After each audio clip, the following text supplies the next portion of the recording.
Welcome to the WanderLearn podcast. I'm your host, Francois Tapon. In this episode, I interview Francois Xavier Paradis-Garneau. Sounds French, but he's actually Canadian. Same difference, right? But the point is that he went to Afghanistan for 10 weeks, right after the Taliban took over. Really ballsy tourist, and I just really respect and admire what he did and have the courage to make a grand tour, taking buses, hitchhiking, not with armed guards, just going through all the Taliban checkpoints and things like that. So we discussed what it's like to do that. And then he went to Pakistan and hung out there for a while. And eventually he's now on the brink of deciding between South Africa, or Africa, should I say, and then India. We'll get into a great discussion. If you want to support this program, become a patron at patreon.com/ftapon. You can get rewards for as little as $2 a month. And now, enjoy this fascinating conversation about Afghanistan with Xavier.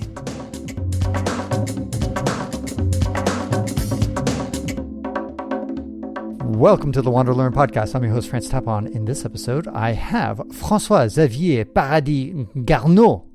Ça va? Ça va très bien, toi? Is that really your whole name? Yes, it really is. You have paradise in your name. Yeah, that's my mother's last name. Oh, really? Okay. So, and Garneau is your dad's last name? Exactly. Okay. So you are an old fart at 23 years old. Yeah, I'm slowly getting closer to 27. Right now, you're training, I understand, for Al-Qaeda in Pakistan? That's right. That's exactly right. I'm in a training camp right now. They didn't allow me to call you, but I sneaked away, and I'm doing that secretly, so I hope they don't catch me. Very good. Excellent. And you've also gone to Afghanistan, where you worked with bin Laden. That's exactly right. In fact, I was the snitch that got him killed in Pakistan afterwards. I thought you were the guy who faked the whole bin Laden death. I thought that was... Isn't he still in power right now? On a more serious note, you actually have gone to Afghanistan and you're currently in Pakistan. So I would love to hear, because this is one of my future trips, and everybody has scary images of both of these places because there's a suicide bomber every Thursday. So tell us what really life is like there. I imagine it's not so scary. Okay, so, well, for Pakistan, it's definitely not scary. It used to be quite touristy here in the 90s, and everything changed after 9/11. And tourists stopped coming, and people thought Pakistan was super dangerous, and there were some bomb blasts, here and there. But I would for the last 10 years, from what people have told me, it's been very relaxed and quiet, and it's completely safe. I've been hitchhiking around the country, for months, and it's just super safe. People are extremely, extremely friendly. It's a bit like Sudan. You've been to Sudan in Africa, yeah. And imagine that type of hospitality, the Sudanese hospitality, it's exactly the same here. So very, very nice people. Now, you've been to how many countries so far, Xavier? I think 30, something like that. And so one of the things that you've probably learned in your travels is that a lot of people love to proclaim that their country is the most hospitable or super hospitable, etc. So, and in fact, that is true. I mean, most countries are indeed quite hospitable, and most people are most hospitable. But I once read an article saying that Afghanistan is one of the most hospitable of all, which made me wonder, is that true? And I thought it probably is true, but what do you think? It absolutely is true. And just to give you an idea, I was coming from Pakistan. I'd been in Pakistan for 3 months. So I was already used to their huge hospitality. And then I went to Afghanistan, and even after coming from Pakistan, which itself is one of the most hospitable countries, I was blown away. In Afghanistan, every time I take a bus, the people next to me would always offer to take me to their homes at the end of the ride if I had to find a place to stay or something like that. They were super, super welcoming. It's ridiculous. It's such a paradox. It's a paradox to me because, of course, Pakistan has been embroiled in a war for over 50 years, whether it was the Soviet Union or the United States, etc. And obviously it's not, I'm not trying to blame it as their fault, because a lot of the times it's an invader from another, who's doing all this stuff. But you would think that people who are just so kind, and they would just roll over, okay, fine, you want to take over our country? Go ahead, just take it. We're hospitable. Here's the keys. but exactly. But they're not. So It's you know what it is? It's because their hospitality comes from a very like strict code of honor. And so that's the reason why they're also great fighters and they're good at defending their country. It's because they have this super strict code of honor. And that code of honor, there's also the idea of hospitality. So they're both super welcoming to foreigners when they come as travelers, but at the same time, they also stick together and, fight anybody that they see as an invader. So it's really interesting. And in fact, when I was in Afghanistan, at some point, you do meet the Taliban, and sometimes they, you have to talk to them, and even they invite you for lunch and things like that. And they were telling me like, oh, we really like guests and foreigners, but we don't want them to come with arms and weapons. We want them to come like you with a backpack and a map and as, travelers. So it was really interesting to see how I came from a NATO country. And well, actually, let's just go back so I can give you a bit of a context. Before going there, since the fall of 2021, no Western tourists had gone there. So I didn't really know, how they're going to react to somebody coming in from a NATO country. Are they going to be friendly? Are they going to be hostile? So the only people I spoke to who had been there since the Taliban takeover were Iranians. And they were both detained for days on accusations of being spies. And they're from Iran, a Middle Eastern country, Muslim country. So I thought, man, I'm going to go there as a Canadian. Something bad will happen for sure. But overall, it was positive. They let me in. They gave me a visa in Peshawar, and they treated me with respect. They even offered me sometimes shelter, sometimes food.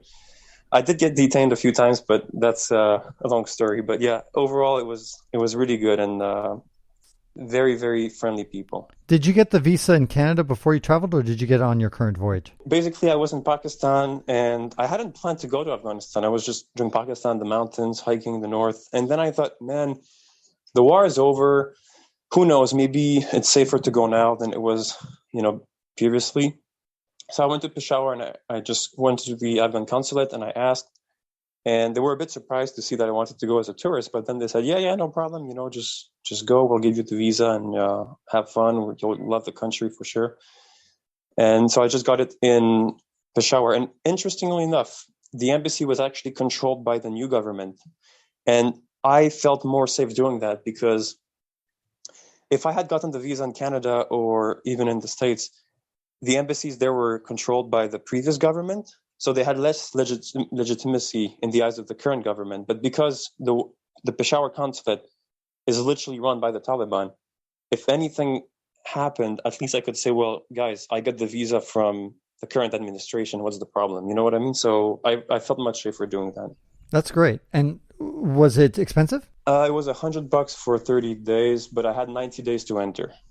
Okay, that's great. That's and how long did it take for them to process it? 24 hours, 48 hours? It was ridiculously fast, an hour.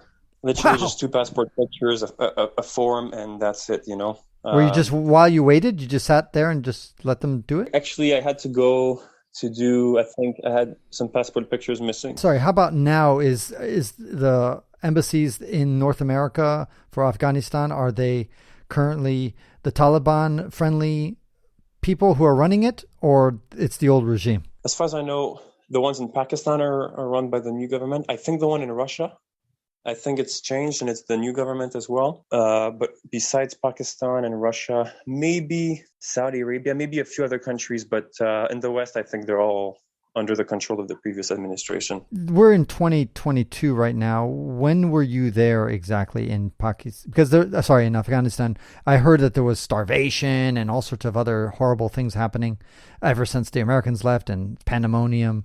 But I'm sure all that's exaggerated, I imagine.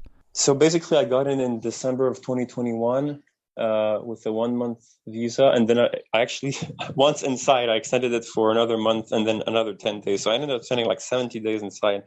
So end of 2021, December, up until February 28th, 2022. Wow, so 70 days. Is it that's how long it takes to become a suicide bomber? 70 days? Exactly. The training is quite long. You have to pass the exams. Okay, yeah. And sometimes you fail, so it's all right, great. So but then 70 days, that's amazing. Now did So tell us a little bit about the experience itself as far as the danger and the starvation and all this other stuff. What kind of lured me into the country was the idea that, hey, maybe I can do if you have a map of Afghanistan in front of you, you'll see, there's sort of a ring road around the country. And I never heard of anybody who had managed to complete it fully because of the war and because of, different circumstances. So I thought, maybe now is the time to go and do a complete circle and see different provinces that were previously inaccessible. Because what would happen before is the Taliban would put up checkpoints. And then if you were a Westerner and you managed to be stopped, then they would either kidnap you and then hold you for ransom, or if you were unlucky, they might just kill you on the spot. So it was obviously quite dangerous. But now that they were in government, I thought, well, the risk is gone because these guys are ruling the country. They're supposed to be the legitimate authorities. And sure enough, it was fine. I could take buses. I could even hitchhike sometimes. And I got into Torham border, which is, I don't know if you have a map in front of you, but basically there's Peshawar. And then there's a road that goes to Kabul. And then from Kabul, I went to Bamiyan province and then north to a city called Mazar-e-Sharif.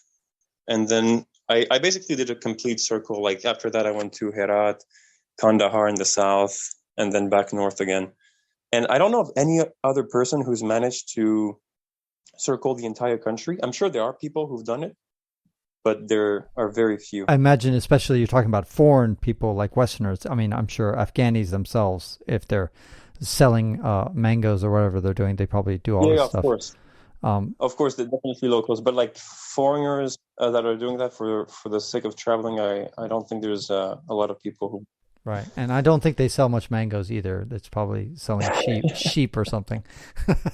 The climate there is not really friendly for mangoes, I imagine. But no. People sometimes think Afghanistan is sort of a hot desert, but that's only the south. The center and the north are mountainous. Yeah, it's cold. Really, really cold, like snow and, almost like Canada. So it's completely different from what people think. Well, it's interesting you say that because I guess I've read a lot of books about military operations happening in Afghanistan. So I kind of had an idea that it's very mountainous for the most part and dry, arid, and yet cold. Right, but very snowy as well, especially the center of the country. Oh, really? So it has enough humidity that they dump a fair amount of snow? Oh, yeah, completely white mountains. And ladies and gentlemen, this is coming from a Canadian, so he's serious. Yeah, exactly. If a Canadian feels cold in Afghanistan, you can bet it's pretty cold. That's right. So overall, you didn't have, it sounds like you had occasional little hiccups here and there, but obviously nothing serious since we're still talking to you. Okay, so the thing is, overall it went well, but sometimes it didn't. I'll give you an example. So one time I was in this place called Herat, which is on the western border near Iran. And everything had gone pretty well up until that point. So I thought, okay, I'll just, hitchhike south because that's usually how I travel. You meet the locals, it's cheaper, etc. And then I end up in this place. It's sort of a village, and it's the province south of Herat called Farah. And I get stopped at night, and the Taliban see me get out of the truck. And they're I'm the first foreigner they've ever seen. It's 1 a.m. or whatever. They just don't know what's happening. This guy comes out of a truck with a backpack at night, completely confused. And then it just decided to, there's a language problem as well. They don't really speak English. I don't speak Pashto. So long story short, I ended up spending 2 to 3 days in their base, no handcuffs, very free, eating with them. Everything was fine, but they just wanted to get a clearance from their bosses that, this guy is really a traveler and we can let him carry on. So I did end up spending 3 days in a sort of detention, you could say. Right. Yeah, that's totally understandable. I wouldn't blame them at all for that. Overall, I think it's great. What you've done is courageous that you went there right when the Taliban took over. A lot of people wouldn't be that ballsy. And yet you proved that it was fine. But have you heard of any other travelers who've either not necessarily followed your footsteps, but also have been kind of exploring post-Taliban takeover that have been less fortunate? Yeah. So, the Iranian guy was thrown, I think it was literally almost jail for, I think, 4 or 5 days on account of being a spy, which is interesting because in my case, it wasn't jail. It was, I was literally eating. It was their base. We were eating together. So they were much more friendly to me than they were to that Iranian guy who was there before me, which I find very strange. They didn't ask you to pay for any money for the meals. No, that's the weirdest part. And not only that, sometimes I'd offer, and I know it sounds like I'm bullshitting, but I'm not. I would offer them, like, guys, can you go get me a bottle of water, like Fierce Cash? And they wouldn't take the money, and they'd go and buy it themselves. And bear in mind that they're not being paid a lot. Like, they eat potatoes and very basic stuff, like a Spartan diet, if you will. So you're probably pissed off that they only detain you for 2 days. It would have been great if they did it for 2 months. You'd have like a free vacation. Exactly. It was a free hotel. Right? With food, room and board and everything. It was literally, I'm not joking, it was like giving accommodation free and everything. And I was joking with my friend. I was saying, the joke was you could go to any city in Afghanistan, hand yourself over to the Taliban for the night, and then they keep you in for free to feed you. And then the next day you're like, guys, okay, thank you, bye-bye. And then you just leave and the whole trip for free. This is what they should do for their tourist promotion. Okay, this is great. That's one of the reasons why I wanted to go now, in fact, because you've probably seen that as well when you were in Africa. Like, countries that see very few tourists usually have the friendliest people, because when you go there, you're special and they're happy to see a foreigner. They see you as a guest and they treat you well. But then if you go to places that see tourists every day, well, they don't care about you anymore. They just think, okay, you're just another consumer and we want to make money off you. So have you noticed that yourself? Absolutely. You're 100% correct. Yeah, no question about that. And right now you're in Pakistan, and it's not a big tourist destination either, but at least they're probably more used to seeing people if you're in Islamabad or... It's interesting because it varies, like you said, even in the same country. If you're in a place like, for example, Upper Chitral in Pakistan, where they almost never see foreigners, very, very nice. They never try to rip you off. And then if you go to a place, I won't name it, but if you go to places where there's more foreigners, sometimes taxis try to cheat you more. And even in Morocco, where you're at right now, I'm sure you see it if you're in Marrakesh versus a small valley that nobody goes to. One of the problems I have when I traveled with Africa is that I often didn't go back to a place years later to see what's changed or whatever. So it's hard for you to gauge whether women were much better off than before or they're much worse off now. Obviously, the narrative that we all are taught is that things are so much worse under the Taliban. You probably didn't have a chance to interact much with women, or is that not true? You're completely right, Francis. You know, that's the thing. Everybody asks me about that. And because you've traveled, you know it, in these Muslim countries, you hardly ever interact with women. So I can't really speak on their condition or, like even in Pakistan, I very rarely interact with women. So it's hard for me to make a statement. And especially since I hadn't been there before the takeover, I can't really compare. But what I will say is I have seen women wearing high heels, even in Kabul during the current government, when I was there anyways. And I did also see some women work in places like banks, for instance, in private companies. What about hijab? Were they all wearing hijab? Yeah, they were wearing like a hair covering, but not the full face, just the hair being covered. But the thing is, even in Pakistan, that's what I always tell people. Like, if you go to the Pashtun areas, the Pashtuns are an ethnicity. If you go to the Pashtun areas of Pakistan, to me, it's as conservative, if not more, than Afghanistan. Like, I was in a place called Quetta, and I didn't see a single woman on the streets over there. And it's in Pakistan.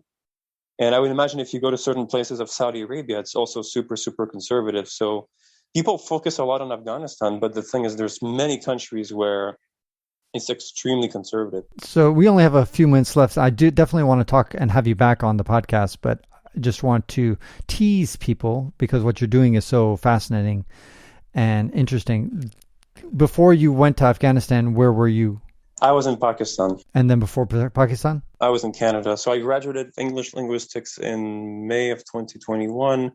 And then I worked the whole summer, saved money. I had some savings before that, but I saved more. And then I took off in September, then came to Pakistan and explored the north and all these areas. And then after that, in December, I went to Afghanistan, spent 70 days. I hadn't planned to stay that long, but it was just that interesting. Mm-hmm. And then I'm back in Pakistan now. And that ends this episode of the WanderLearn podcast, where we explore travel, technology, and transformation. If you'd like to see the show notes with links to what we've talked about, go to WanderLearn.com and click on this episode. If you'd like to connect with me, just remember Tapon. That's my first initial and my last name. Tapon is always my social media username. My website is ftapon.com. Do you want to leave me an anonymous voicemail where you can make a comment or ask a question? Then go to speakpipe.com/ftapon. Furthermore, if you'd like to get rewarded for supporting my projects, then go to patreon.com/ftapon. That's where you can pick up some remarkable rewards for as little as $2 a month. Now, 5 quick favors. Number 1, subscribe to the WanderLearn podcast. 2, download it. 3, share it. 4, review it. And 5, sign up for my newsletter at wanderlearn.com. Our theme music was composed by Eric Stratman. This is Francis Tapon, encouraging you to wander and learn.